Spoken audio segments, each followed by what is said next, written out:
love floppy disk. God, I miss floppy disks. I miss VCRs. I miss like videotapes. Come on, Dude, let's this get one, back I into miss this. DVDs and Blu-rays. Well, yeah. Sorry, My what? favorite line from the whole franchise is Anthony Hopkins. This isn't mission difficult, Mr. Hunt. It's mission impossible. You went to part 2, right? Yeah, I did. I That's did. old I school. did. See, go to part 2 is two. fucking dope. Let's go for it. Come on. Welcome to Three and a Half Gentlemen, the podcast, where 3 of the 4 hosts provide a refined and intellectual analysis of movies from our private collections, while one of us tries desperately to keep up. We'll let you decide which host is which, but for now, my name is Sean, and with me, as always, are my fellow IMF members, Jeremiah. We live and died in the shadows, yo. What up? Eddie? Mister, if you want to poke the bear, you've came to the right man. I loved his character. I'm sorry. Nice mustache, that by guy the was way. fucking awesome. And Brandon. Catch me if you can, Ethan. Man, you could have said that Which we is- I live thought- and die in the shadows, because that means we're in the same That army. was- We're in the same group, That's dude. the one.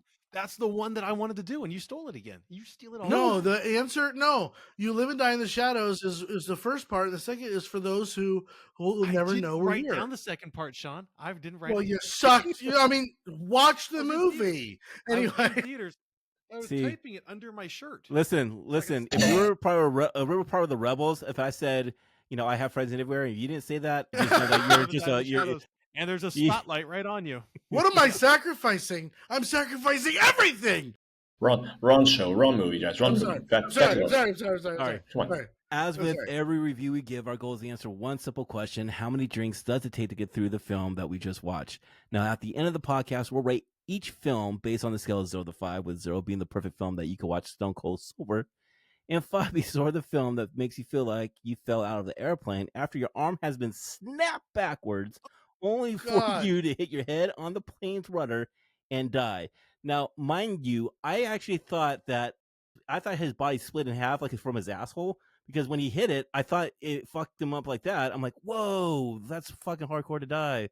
But I didn't know Yeah, he no, hit his head. it just got his like his first eighth of his head. Yeah, dude, that arm, I never seen an arm Arm. break like that in my life. That was Yeah. gnarly. The arm. He I became mean, it was- gummy in just like it a was- second. Yeah, it Yeah. was like this. Trying to find a play. Floppy. I was like, that arm is no longer there. It's no longer See? attached. You need a prosthetic like the Winter Jeremiah, Soldier. Okay, here we We're go. talking about floppy disks. Well, there's a floppy arm. Yeah, exactly.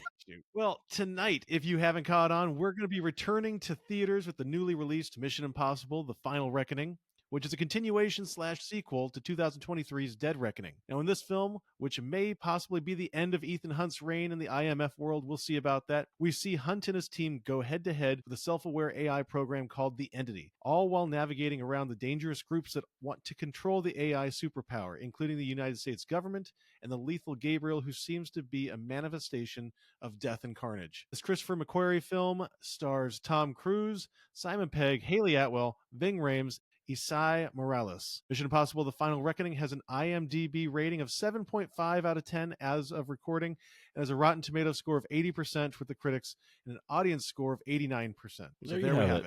it. Wow. That's pretty good scores. Tonight, we're going to be drinking a cocktail that honors one of the big stunts in the film. So we'll be drinking the Aviation Cocktail. The ingredients and description can be found on our Instagram page, where you can also find other fun facts, images, trailers, and clips from our podcast. The Aviation Cocktail. Fun fact about the Aviation Cocktail, which I'm pulling out of my brain because this is the way my brain works, is it's used lavender. It's a lavender actually based cocktails. Tastes like springtime, and it's creme de lavender.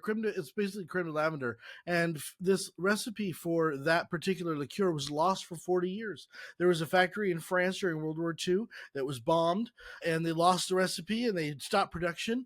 And then about 40 years later, somebody was going through their grandmother's attic and they found the recipe again and started to produce creme de lavender. And that is the principal liqueur in the Aviation Cocktail, which is also, if you are a fan of the show, it was on ABC with Raymond Red Reddington, that was his favorite cocktail. So it was called the Aviation. Tastes like springtime and it's fantastic. The person also found the rabbit's foot, which also was a part of the entity, and that's how we got here too. Yeah. And here we are. If you're listening to us on any platform podcasts are available, we thank you and invite you to scoot on over to our YouTube channel where you can find videos for new episodes such as this one, plus our Gentleman Weekly episodes, and some behind-the-scenes flubs and outtakes. Please enjoy this review, and additionally, make sure you check out our Instagram at The Dot Gentleman Podcast. The dot means a lot. You can find more info about this podcast, our TV shows, and everything that we have in store. We have over 150 movie reviews. So, gentlemen, let us start with this movie. I think that with a movie as complex as this, it might be good to refresh audiences about what the hell's going on, because for some reason, of all the movies, they decided to take this one and be like, hey, do you remember all 6 Mission Impossible movies? Well, guess what? You have to understand what's going on in all of them in order to really get what's going on here. Yeah. I would say that the primary facts I've written them down here. Number one, in the first Mission Impossible movie, which we reviewed, and you can go back and watch on or listen to on our podcast, is Mission Impossible by Brian De Palma, directed that beautiful movie. And Ethan Hunt is left without a team in the first 20 minutes of the movie. Everybody dies except for the team leader, who's played wonderfully by, help me out, guys, Jon Voight. Jon Voight, his Coach wife Voight, survives, and he's got to unravel the mystery of what the hell's going on. There's 2 teams, and essentially he's being outed as some double agent, which at the end of the movie he proves himself and starts his own team and survives the knock list. And in that movie, he breaks into Langley and destroys the career of a little-known analyst named William Dunlow. And that's all you need to know from the first movie. From the second movie, you need to know absolutely nothing. From the third movie, you need to know that Philip Seymour Hoffman is the best villain ever created in the Mission Impossible series, and that is by far one of the best movies. He has Ethan Hunt capture what's called the Rabbit's Foot, and they don't really know what the Rabbit's Foot is. It was technically his fault that he let this whole thing come out. So meanwhile, you fast forward all the way to the Reckoning movies, and the anti-god has been released as this all-knowing, all-seeing entity that basically is learning. It's a learning AI, and it's pitting the world against each other. And that's where you find yourself at the beginning of this movie, where the AI has taken over all of the nuclear capabilities of the world, except for 4 countries: the United States, China, Great Britain, and Russia. Yeah. So the president of the United States solicits Ethan Hunt and says, "Hey, Ethan, get your team back together and let's save the world one last time." And that's where this movie starts. She did it kind of shady too, though, didn't she? I mean, she was just like She's back channeled. Definitely back channeled. Yeah. Definitely. The president's like, "Hey, Ethan, I'm going to arrest you and hold you for treason, but come on in and let's save the world." Usually happens like that. Do you guys feel like I missed anything? I try to keep it as quick as possible. I think it's pretty good. Well, you missed Gabriel. Okay. Gabriel is the this character, right? That we just have He's kind of has ties helping to the AI person a little bit, right?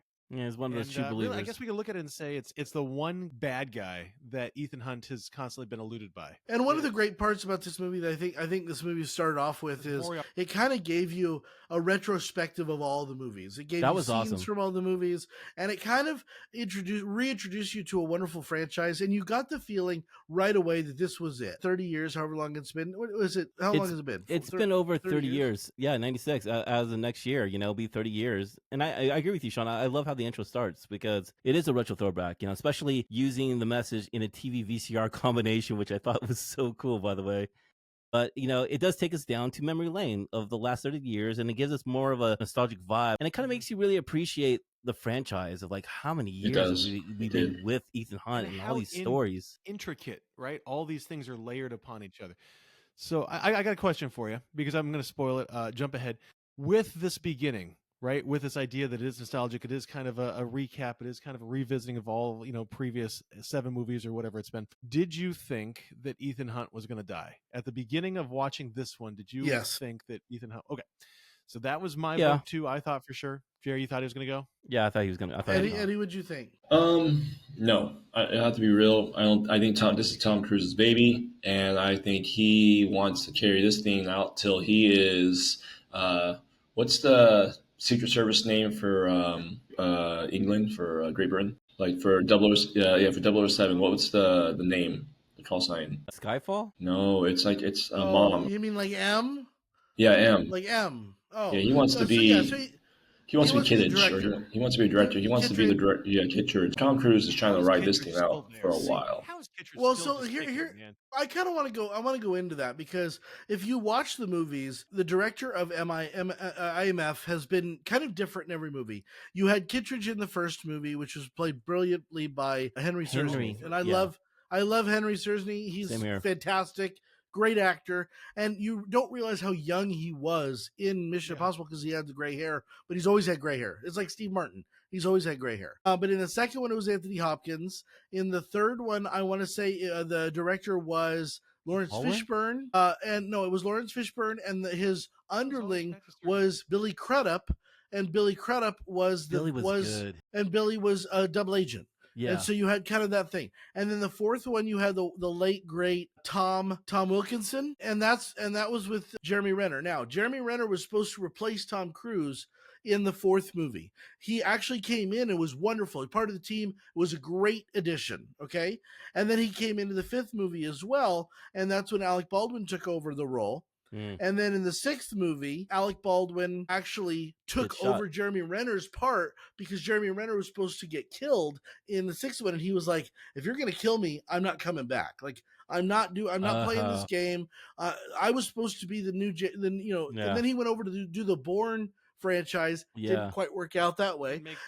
Alec Baldwin dies in that movie, and I might have my numbers mixed up, but that's about the progression. And so Kittredge was always higher than the director. He was like the liaison between IMF and the president and the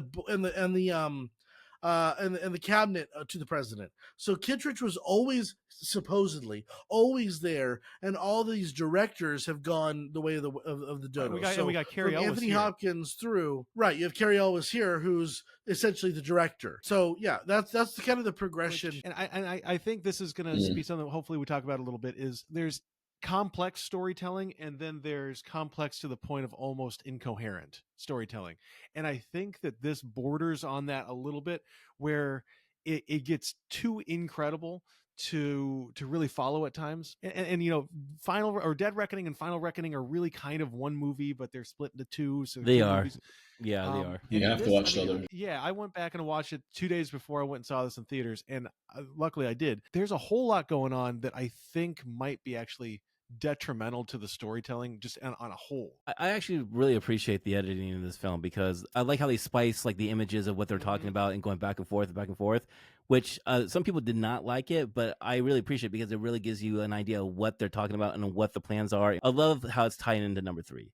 I love how the anti-god or the rabbit foot that Philip Seymour Hoffman stole the beginning of the whole entity. Yeah. I thought that was really cool. So I think the editing was really cool in this film. I really enjoyed watching it because I wasn't feeling lost during the whole film. So I build off of that. I'm gonna be your devil's advocate. Yeah, there we go. Thank you. Your double agent.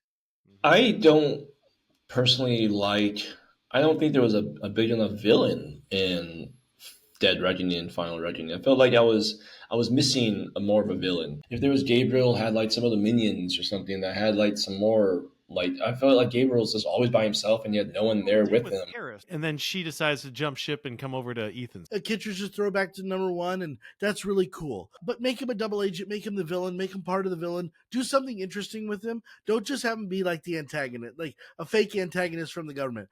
The second part is you have so many characters up above Ethan Hunt, gut them all out and make that person a villain. Make that whoever it is. And I like the idea of having Phelps be this force back in this movie, having a throwback to John Voight, having this that would have been a much more intricate and interesting story. It's almost like they threw in Kittredge, they threw in a young Phelps just for fan service, just to kind of give us some connection to the series. And I don't want to say that this movie was bad in any way, because I think that most of this movie was very good. It could have been better if they would have trimmed it down, slimmed it up, and then given you a punch of a villain where Reach. Yes, the person that Hunt has been depending on betrays him. Like, I love Morales. I'm Labama, Richie Valens' brother, Bob. I respect for life. I love that actor, But I'm agreeing with you, man. Like the villain, it just needed to be something bigger. Bring back Henry Cavill, some of that. So good. Or Sean Harris. I mean, he was a really scary villain for some of the movies, or get like Philip Seymour Hoffman's brother Owen, have a brother or something like that that ties into something that's even bigger, that supports entity. I just don't like the entity being all Skynet, and that's what it felt like watching in this movie. Like it was like all Terminator, Skynet, AI. It's like cool, but it felt And it's Tom flat. Cruise. It's Tom Cruise versus the world. Yeah, so I mean, I know that I tend to be negative, and I'm just gonna go out on the front and say I love the Mission Impossible movies. I don't like Tom Cruise that much, but I love him in this role. I think I said that back when we did Mission Impossible 1. So I really enjoyed this movie, but, and here's the big but, and Sean, you've hit it on the head, is pacing. And I you were talking about how if we condensed, like, to me, there's three aspects of the movie that with some better editing, some better pacing, I think this movie could have been a really great movie. Number one is the issue with the president. That whole boardroom scene where everybody's like nitpicking, and then she does the covert, like, I'm gonna arrest you, but no, here's this little slip of paper that's gonna give you freedom to go do whatever. That's very Mission. That's very Mission Impossible, though. Yeah. I know, but it was too extended. You know what I'm saying? Like it drew out way too long. Get rid of what's his name from Parks and Rec. It wasn't. And I love it wasn't him. The two parts that I really had problems with, and I know that you guys are going to jump on me, is the two big stunts. Right? We got the underwater scene. Inception. Well, I leaned over to Eddie in the middle of the movie, and I said it is a very bold move in the middle of a 3-hour movie to take 20 minutes with no dialogue and nothing in a dark theater with a very tired person. Sean got his icy, and he came back, and he was like, I'm here for but it. on top of that, I was Sean was on the edge of his seat because it was so claustrophobic on that scene, dude. If I'm being honestly critical, those two scenes went on way too long. I mean, between the two of them, I'm guessing it's got to be 35 to 40 minutes, right?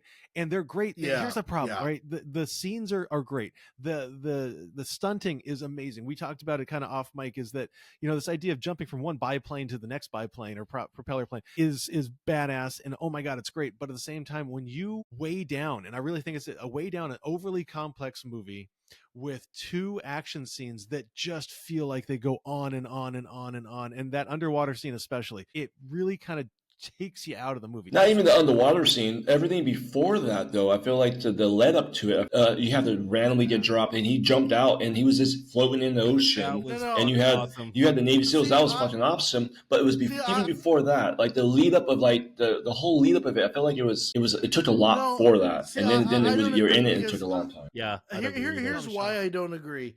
And because you have movies like we reviewed in the past, and Brandon has said this 1,000 times. It's Hulk versus Thanos. It's digital on digital. What you're seeing is someone do real shit. And sometimes it takes a little bit longer to get that on film, and you want to milk it because it's so much better. And the second part about this is so much milk, though, Sean. This, and I agree, it's a little heavy, and I will always say this movie's a little heavy. The movie itself feels like one impossible thing after the next to get to the end, and that's a fucking Mission Impossible movie. If it was easy, everyone would do it. Yes. They make the impossible possible, and it's fun to watch, and I don't mind sitting there for an extra 30 minutes watching Tom Cruise do impossible shit that he's actually doing underwater or on a plane or whatever. Now, is it a little long in the tooth? Does it feel like it's bogged down in the middle of the movie? 100%. But like, for God's sakes, be a person and sit through and watch this magic happen. Well, and I watched it. And this is my no. Hold on. One more. I'm sorry, my rant is going long, but if you watch the James Bond movies, okay, the James Bond movies had 44 years of stunts. That was the thing. They did things that nobody had ever seen before. People jumping out of planes with skis on, and just a bunch of crazy shit.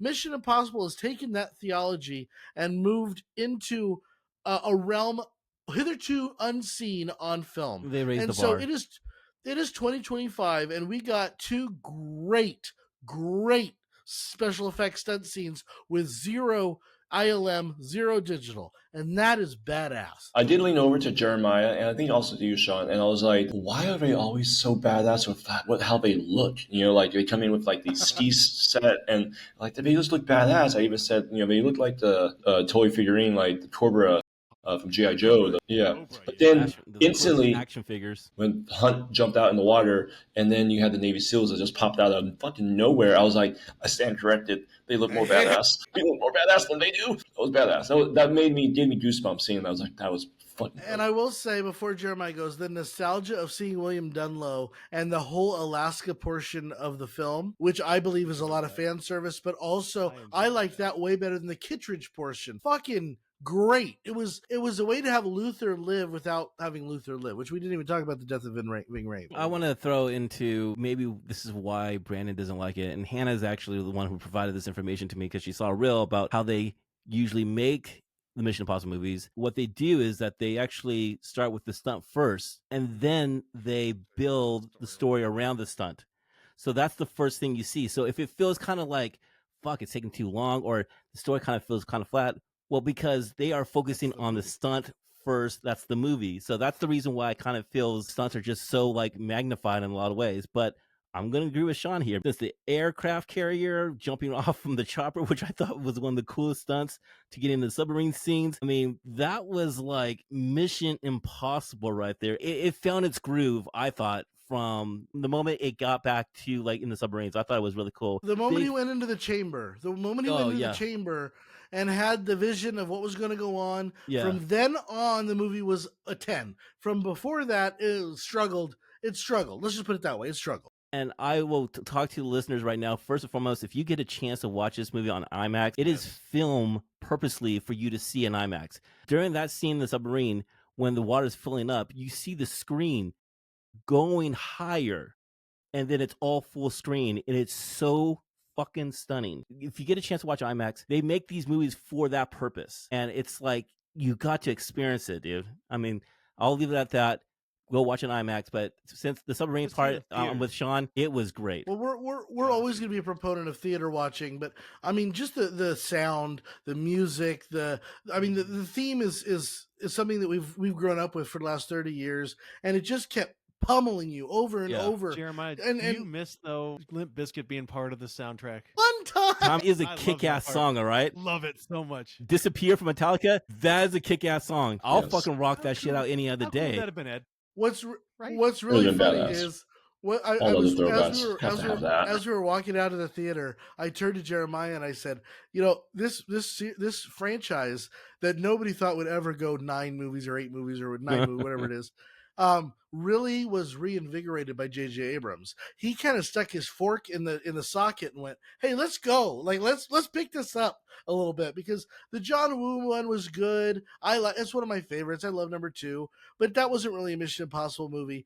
Brian De Palma's was great and gritty and gory, but that really wasn't a Mission Impossible movie either. The third one is when you really first got, here's a team, we're going after something, and here's a bad villain, scary villain. Right. Yeah, I'm with you on that. I thought J.J. Abrams really, and Michael Giacchino redid the score and the theme, and I think that has really carried across the finish line here. No, I'm going to riff off of something you said, because this is another slight criticism. I'm not going to say full criticism of this one, slight, that I wish we had more of. One of the things I love about the Mission Impossible movies is the team aspect, right? I love Simon Pegg. I love Ving Rhames. I love the way that they come together. They all have their parts. It's a classic team spy action flick is what we get, right? This one and Dead Reckoning, I feel like the spotlight was just put completely on Tom Cruise, and it makes sense because it's his vehicle. He produces it. He essentially creates it. I'm going to partly disagree with you. I do think that Tom Cruise took the spotlight, especially I think this movie mirrored number 1 tremendously, where he basically told his team, sit down, I've got to do this by myself. But at the same time, when they were in Alaska trying to get to that one impossible place that he was going to come up, and he had to be in the hyperbaric chamber, and they were more integral in that plot, and then the end, they were super integral in the end plot. I agree with you. I agree with you that Tom Cruise had behind the scenes aspect. I like the communication. Yes, I do too. I like in number 3. I love when they're in the Vatican. That whole portion where they're speaking Italian and they're doing all this stuff, and everybody has a little part to play. That's more Mission Impossible than we got in this movie, and I do agree. Sean, with that's exactly what I'm saying. Yeah, that's what it is. We got a little bit in the beginning of that movie, by the way, with like them going to that little special place and everyone dressed up, and you kind of have like a little like Yeah. one more mission type of thing. Let's talk about Ving Ving Rhames. Rhames. I thought he was great here, man. I thought he was so good, Fantastic. and Mr. I just feel Luther? like we just take him for granted from being in all these other movies. But fuck, he really like carried the emotional arc in this one. I still think he's alive. First of all, Luther Stickler has always been the guy behind the screen. I don't know if you know this, but his incognito name from the first movie was Phineas Freak, right? So he was like broke into all these different things, and if you watch the first movie, you get a whole litany of the crimes that he's so committed, and he's all about the tech. And when he gives Ethan the whatever you call it, the pinch, what do we Yeah. call it, the poison pill, and the Yeah. fact that he records a message, and the message then is played at the end of the movie. Some that was people so can say, good. oh, that's it's so old, it's so 80s, it's so like fit. No, it was fucking perfect It was because it perfect. was their whole mantra of why they were doing what they were doing. And he had turned, I love his arc because he had turned from criminal to IMF team member, just like Ethan, just like everybody else. They gave up their former lives to save the world, and I think that's just, there's something good there. There's I thought he something was- just genuinely good. He was really good on this one. I mean, he's good in all the movies, but Rhames, he knocked that out of the park. The last conversation he has when they're down there in the catacombs or the crypts or whatever you want to call that, right? And what I love is he knows how long to take that conversation. And I'm like, dude, he only gave him 14 seconds to escape, but he knew that he was going to get out of there in that 14 seconds. Yeah. But I mean, to me, that's something Everybody can time him running, right. But what we saw with that scene is something that we haven't seen in since probably, I think, Mission Impossible 3, and that is really convincing emotional acting from Tom Cruise in this role, right?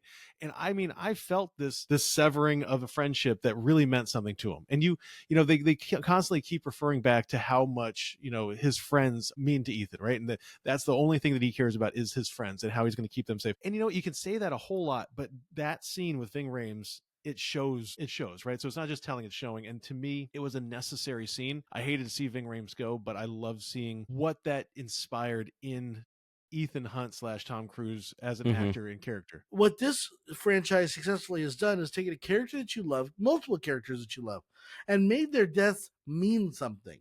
They actually are a catalyst to change. And I think that is what separates a good story from a mediocre story. And this is a good story. It lags, it's slow, it's got my negatives, but it is a good story. I can characters watch are good. Don Lowe and his wife in a TV I want a series. spinoff. Yeah, I could watch that for days. Just made the film just better for whatever reason. And I never thought that in a million years that this person from the first movie, which we all thought like, man, that guy got fucked up, man. And then we find out that, whoa, he Just actually imagine went that up there. actor. Just imagine that actor at Oh, yeah, home. he's like, "What?" getting this call from his, and he would say, "We want you to reprise your role from Mission Impossible," and he's like, Whoa, Serious? roll. And I've then been my waiting for favorite- this. My, "I've got a my badass beard now. favorite What do I do?" My favorite moments of the movie is when he pulls that knife out and he gives the knife to, I think he gives the knife to Yeah. Ethan. Yeah. And Yeah. he's like, let's go. And it's like, you've held on to that moment. And I loved that his annexation to Alaska, or his downgrade, was the best thing he's ever done. He found happiness.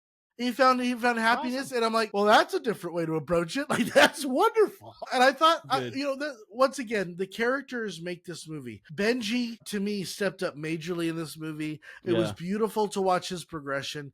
The scenes where he is shot and he tells Ethan to go, we'll handle it, we'll figure it out. And then he's trying to hold everything together while dying, while describing how to put a empty pen in his lung because his lung is collapsing. I think that whole sequence it's like Simon Pegg on steroids. It is his moment in the franchise. And He's always good too. He's Live or always Die, good. yeah. Always good. But Live or Die, I cared if he, I understood if they were going to kill him. I could get past it. I could believe that he was willing to sacrifice himself. But at the same time, the fact that he lived, and we might get another one of these movies with this cast plus maybe a new Ethan Hunt character, I'm excited. I'm excited for it. We are going to probably get into the final part of the final mission, the final fucking stunt of the last 20 years and shit. Can you name your top 3 Mission Impossible movies? Mhm. Just give me your top 3 Mission Impossible movies that you're like, this is the one that represents this franchise? I think number 3 is by far the best story, soup to nuts, best Mission Impossible movie out there. It's great.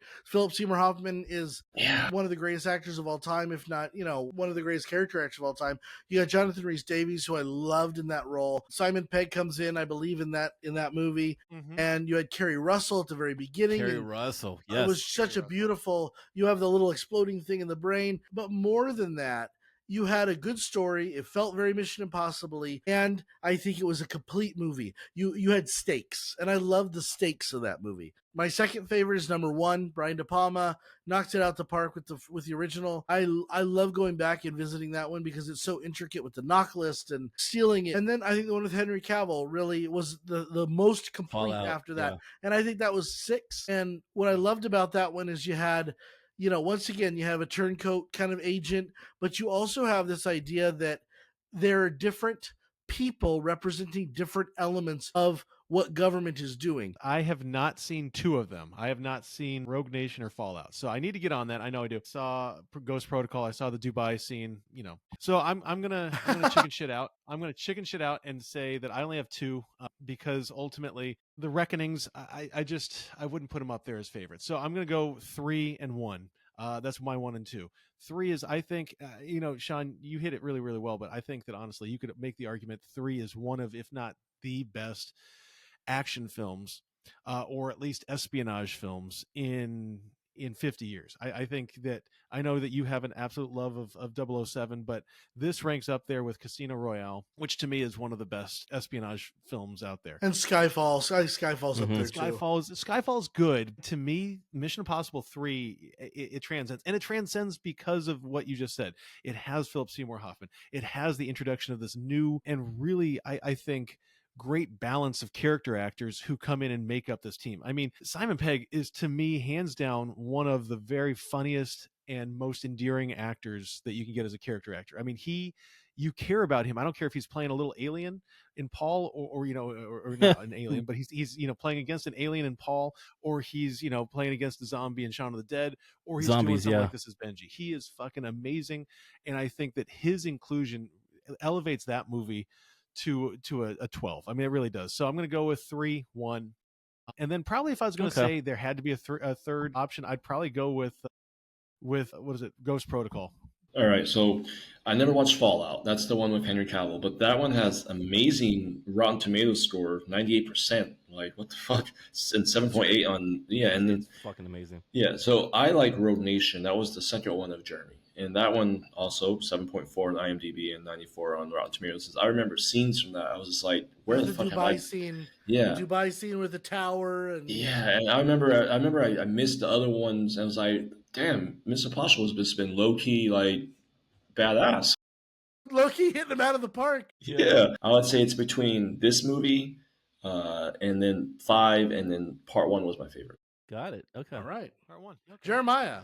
I'm going to go with Fallout as the best Mission Impossible. It's just a combination of all Mission Impossible. It is fucking awesome. The stunts are really unbelievable. Good. The story's great. And Henry is a great fucking character. I'll just leave it at that. The second one is Mission Impossible 1. The first one, Brian De Palma, knocked it out of the park. It's the foundation of what we have now. And the third one is Mission Impossible 3. Best villain out of all the Mission Impossible. Philip Seymour Hoffman is unbelievable. And it's a great story. And I agree with Sean, like J.J. Abrams took the direction of what Mission Impossible is and gave it to the other directors to build on top of that. So I actually keeping in mind, he produced all the ones going forward. Like you had Brad Bird. Yeah. He allowed this franchise to go forward where it probably wouldn't have gone forward without J.J. Abrams, because at that point you have to understand that J.J. Abrams was kind of the kingmaker in Hollywood. Everything he touched turned to gold, and they were like, "Oh, you want to do a Star Trek? Gold. You want to do a Mission Impossible? Gold." Yeah. I want to talk one more time. I know we talked a little bit off mic, but this is the most incredible scene stunt on film ever recorded, and this is the 2 biplanes going into this canyon. Damn it! And you've got a red plane and a yellow plane, and it's the most beautiful. It's the most beautiful stunt I've ever seen. There's close-ups of Tom Cruise, and you're like, "Oh, that motherfucker, he's gonna pass out." Like, he's got air in his face. You watch his wrinkled skin falling away from him. His Botox is rippling. I'm telling you, it is the single most incredible achievement to be captured on film. Fucking Not awesome. just because it's Tom good. Cruise and not just because he's doing it himself, but because it's Tom Tom Cruise Cruise is- at 60 doing it himself. Not only all of those factors, but the choreography is phenomenal. Yeah. The way the scene comes together is phenomenal. It's Shots of it, organic. So you know how in movies with big special effects shots like this, you can see the cutaways for the stunt guy, right? You see it's the back of a bad wig and he's doing something that shouldn't be done, and then it goes back to the Tom Cruise. No. It's it. The camera is in his face the whole fucking time. The camera never moves. It's just like a mounted camera, and he's like, "I'm just gonna be here on this wing, and I'm gonna do all this shit." You're Incredible. literally on the edge of your seat watching this, and I'm going to agree with you. I have to say it's one of the greatest stunts of all time. One of the great action sequence that you're going to see in a long time. It is unbelievable. You're just like, Tom Cruise is the greatest action star of our generation. Yeah, man. He's the GOAT. No one's gonna ever Of be. all time. No Of all one's time. ever gonna Not be able gonna to extend it. compete with Yeah, it's this. all time. Yeah, he's pushing cinema in a different way that, like, bro, stunt double, like, I'll just do it myself. I want to see it this way. And if somebody says no, I'm gonna find somebody that says yes. So that's my favorite story. So he's talking to someone and he's like, "Yeah, I think it was Matt Damon or something." Yeah, it was Matt Damon. And stupid face. Anyway, he's talking to Matt Damon and he says something like, "Well, I was talking to the guy who does the actuarials, like whether or not I could do it," and he basically said no. So we got a new guy, Yeah. and And he said yes. and he said, "Yeah." He said, "Of course you can do it, Mr. Cruz." And it's like, this is this is what I don't understand is, if you're willing to go do this, how great of a death would it be? I mean, everybody would not be shocked if it said Tom Cruise dies in attempted scene for Mission Impossible 14. Yeah. He's trying to skydive from space. He's trying to At 80, instead of being in the capsule like Katy Perry, he was on the wing. And it just, accidentally made it to outer space and forgot how to come back incorrectly. You got to like respect Tom Cruise because, from my understanding, he prepared like a year and a half for this stunt to happen, actually. And Tom Cruise, say what you say about his acting, he knows every person's responsibility and what they need to do. He knows every camera lens, every focus. I mean, he knows everything inside out. He's so the GOAT. if you're working on a project with him, you need to know your shit. I will say that this man knows what audiences want. If He knows he is plugged in, and he's always been plugged in. Yeah. He knows what audiences want to see, and he delivers over, and he's delivered for 40 fucking years on goes movies. with Top Guns, right? The Top Guns. So both of them, like, he knew exactly from. I mean, Days of Thunder. I mean, if you go back to I his- love he's Days of talking Thunder. I about might watch that tonight. I might want to watch Days of Thunder right now. His good one is Minority Report, which you should go back and listen to because it's a great episode. Tom Cruise, from Risky Business all the way through Final Reckoning, has produced. I don't care if you like Jeremiah's his thinking movies or not, like Outsiders. Outsiders, whatever. However early you want to go, he always gives the people what they want. And I think that is admirable. And I believe Steven Spielberg, when Steven Spielberg said he single-handedly saved movies. I do believe that. I believe that 100%. Yeah, no, I think that I think that the last stunt was just it was mind-boggling. Did it draw on too long? Not as long as the underwater scene. I think that the plane scene went long, but it was warranted and it was appreciated. And I'm sitting there and I'm like, you know what? Yeah, I think we could have trimmed about 5 minutes off of this, maybe even 10. And it would have been probably maybe even a little bit better. It would just been better. But what they're able to do, and like you're saying, the pacing of that scene and the way that they kind of use it almost as a dance, this idea that he's moving from one cockpit to the next cockpit, and then he's on the side of the plane. And to be honest, this is what I thought was going to happen the entire time, is he was going to rip the necklace off, and as he's falling without a parachute, he's able to plug it in, and that was going to be Ethan Hunt's death as this one last sacrifice. I thought that would have been a fucking fantastic ending. They didn't do that. That's okay. He ends up having a parachute that rips up, and then he ends up using the spare parachute. We think he's going to die. That was a little bit of I didn't like that we're trying to trick out and like, oh, he did die. The last, stunt scene was fantastic. And, my question is, okay, so whether it's Tom Cruise or not, the next Mission Impossible, because we know that there's going to be another Mission Impossible, they're going to have to try to one up this stunt. What's next? No, I don't think so. I don't think think will. you can. I think Then they're it's gonna time. have to go digital because no one else is gonna do this. The only thing that they should do, if they're gonna reboot this, either soft reboot it with Tom Cruise as the Kittredge role, or hard reboot it without Tom Cruise into a new generation, is they have to focus on stories alone. Intricacy of plot is the only thing that's gonna save the franchise. Because if they focus on just sheer stunts, no one's gonna be able to do. And that's what struggled with this movie, right? You know, this movie struggled with a little bit of the AI as a bad guy. It just became like, you know, Skynet, and it was just like, just unplug it. You know, and I feel like somebody should have control of it, especially the government. Well, that would have been bad if we You're housing it unplugged in it. a freaking submarine. Why? That makes sense. Why? I'm sorry. I Let's don't- explore that for a It's minute. been underneath the God, sea for a the long internet's time. gone, but the internet's gone. Okay, so we stop scrolling, and the world's a better place because people talk to each other It's again. a little more What's than the that. worst thing that can happen? It's like Y2K, like everything's gonna shut down pretty much, you know.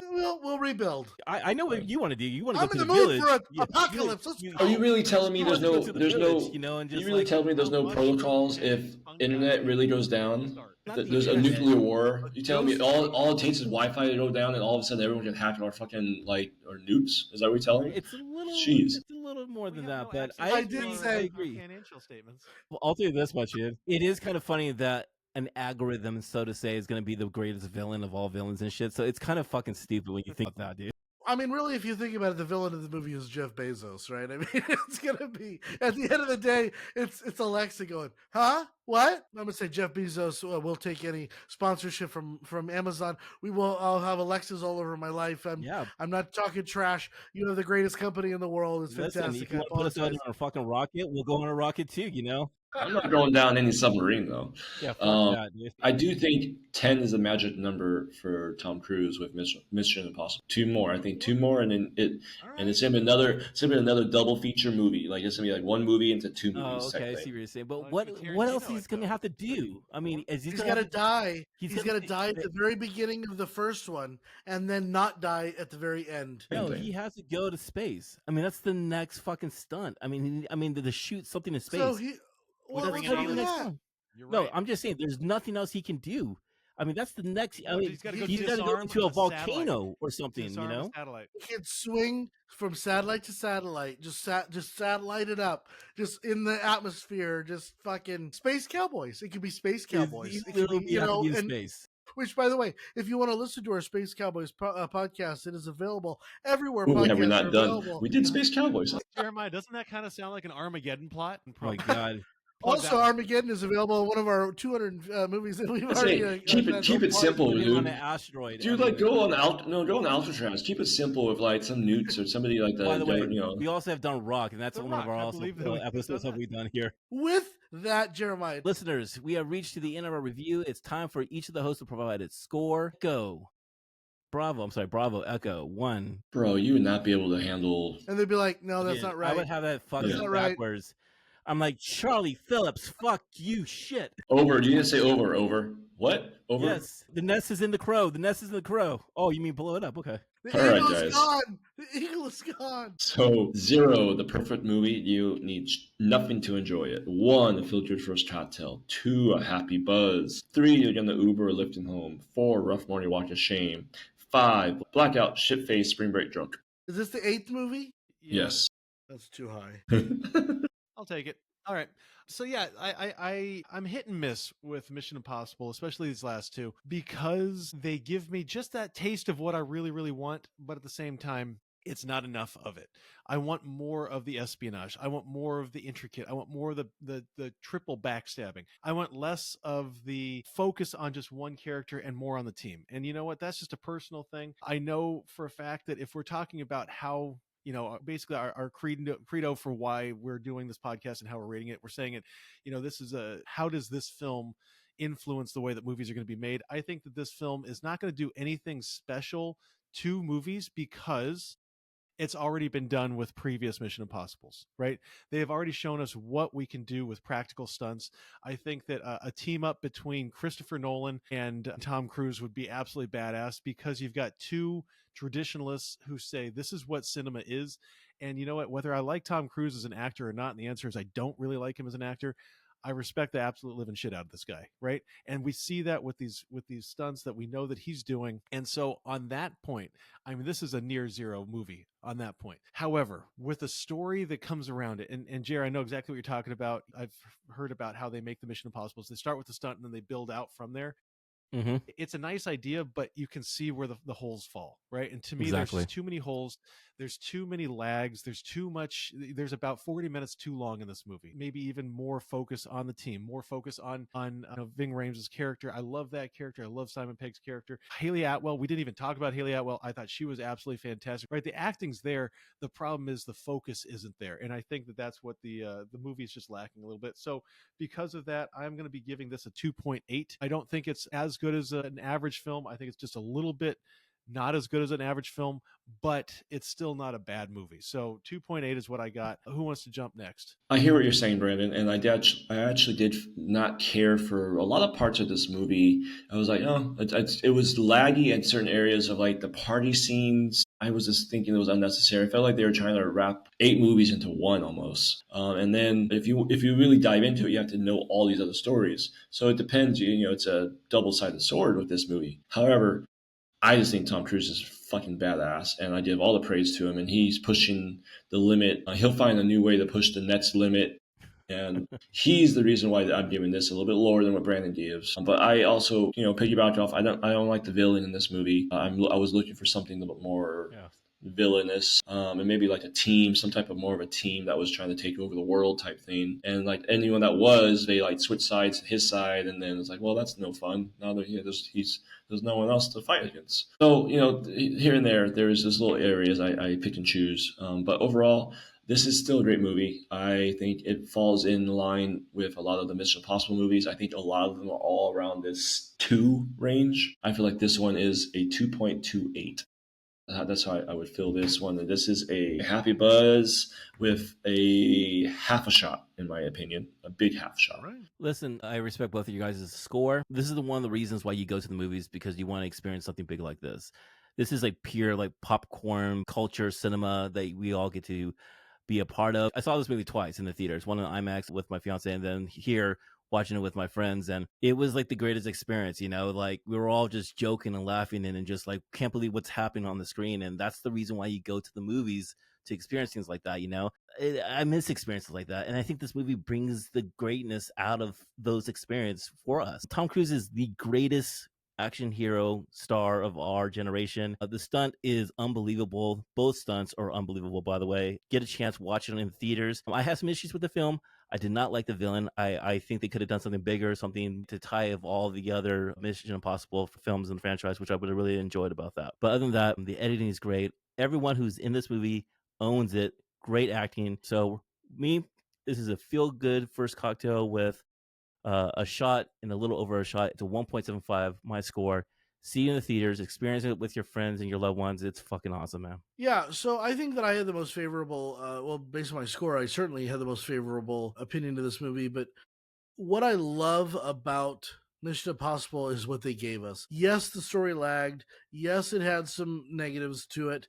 But at the end of the day, I believe that this proved what cinema can be. It can be big, it can be bold. You can have these wonderful scenes that imperil an actor on a moving plane or underwater, and it's not fake, it's not CG, it's not ILM. They're not in a room creating a digital person. They're actually filming it. And they're filming it with real cameras and digital film, and they're creating movie magic. And one of the the mandates of our podcast is, do these movies change cinema? And the more they change cinema, the lower their scores. And I'm not begrudging anybody's score. I think you're all right on the money. I think I'm a little low. But at the same time, I do believe that this movie was a perfect ending to a great franchise that nobody ever expected to go this far. It was a very good send-off to the characters, if it is indeed the last one. Tom Cruise has proven at 60 whatever, he is the king of stunts, the king of action films, the king of cinema. And we've talked a lot about the intricacy of the plot, and that it was a little loose, and that it should have been condensed, the characters should have been condensed, and I wholeheartedly agree with that. But they tried to give you what you wanted, and so many franchises are selfish and they don't give you what you want. This one tried, and it delivered. 80%. It really got you what you wanted. And for me, I walked out of the theater feeling good about the effort that they put forward. Even if they didn't execute everything, the effort was there. They tried. Give us what we want. We want a good story. We want good acting. We want some action, blah, blah, blah. I'm giving this a 1.25. It's a feel-good first cocktail with half a shot. I think, once again, I'm a little low, but I think it's going to bring the overall score down exactly where it should be, which is a little bit probably above an average movie. When you take all four of those scores and divide by 4, what does a Final Reckoning get an average rating of? Jeremiah? I don't know. What's my Eduardo? call? Eddie? What's my call? What's my call sign, please? Bravo, Echo 1. I'm surprised you don't know that's Ethan Hunt's nickname, but whatever. It gives us a 2.02. A 2.02. A 2. And Jeremiah, where does that put us on the list of films that we have reviewed? Ooh, hold on. Unique Wait. spot. You guys Can we wanna- guess? 37. 44. 37, 44, 40. It is actually number 58, tied Oh. 58 58. on our list. All right. What is it tied with? Eternal Sunshine and The Spotless Mind. What movies are better than Mission Impossible 2.02. Final Reckoning? Sneakers, 3:10 to Yep. Yuma, Yep. Parasite, Fight Club, Yes. Young Frankenstein, Edward Scissorhands, Independence Day. What's worse I'm than agreeing with that. Bad Times at the El Royale, Dune Part 1, which I don't agree, No. Interstellar, In a Watch, I don't agree with Goonies, Interstellar. Watchmen, and Lawrence Wait, of Arabia. All those ones are better than the So other high. ones. I feel like we How is got Goonies flip. so high? Goonies still Sean, hurt me, dude. Sean, that 1.25 Goonies is nothing killing but us. children's screaming. Come on, that's Goonies like is Stranger awful. Things. No, Stranger Things. No. You know, Parasite over there. Stop being that way, Brandon. Hey, here's a fun fact, guys. I saw this online that Tom Cruise is like 5 years older in this movie than John Voight was in the first fucking Mission Impossible. He was like That's 58, insane. and Tom Cruise is 62 or something like that. Well, it's time for Tom Cruise to let his hair go a little gray. It's right okay. there, dude. That What's just tells you how long this franchise have last, man. Seriously, dude. He always has the best hair. So we want to give some shout outs to areas where we have listeners. And today we want to reach out and thank some places. One of them being San Antonio, Texas. Ooh, what's up, family? Thank you. Thank you, San Antonio, Texas. Go Spurs. Pennsylvania, I want to call it the Littiz, the Litiz. What is that? The Littiz? Latiz? I'm sorry if I pronounced that wrong, but it's a pretty dope place, I bet.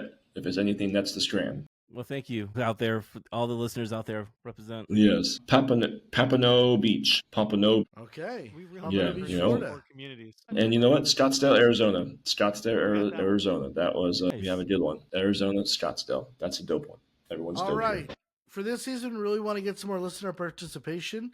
So we've streamlined the process, Phil. For this season, we really want to get some more listener participation. So we've streamlined the process. Feel free to drop us a direct message on Instagram, leave comments on our YouTube channel, and don't forget to ring that bell and subscribe. Also, please make sure to leave a 5-star review wherever you're listening. We're on every major platform that brings our podcast out. So please do that. It helps us out in a long ways. Much love. Definitely. Thank you. We are really excited to bring you guys a combo of new films in theaters, just like this one we've covered. Classic movies and some groundbreaking television shows that we hope will be better than the ones that we've covered so far on season 5. We're looking forward to the final season of Stranger Things and season 2 of Wednesday. Not necessarily in that chronological order, though. Please make sure to check out our IG page, Instagram page, for you those cool kids call IG, Insta. That's what the cool kids Instagram. are calling these days. Okay. So it's at the Dot Gentleman Podcast, at the Dot Gentleman Podcast. The dot means a lot, where you can get more details about our upcoming episodes. With that, we'll see you next week. And want to say thank you all for listening. And cheers. We'll see you next week. Cheers. Creme de lavender. Now you know what I want to hate. I want to have a story being told about every drink that we do on this.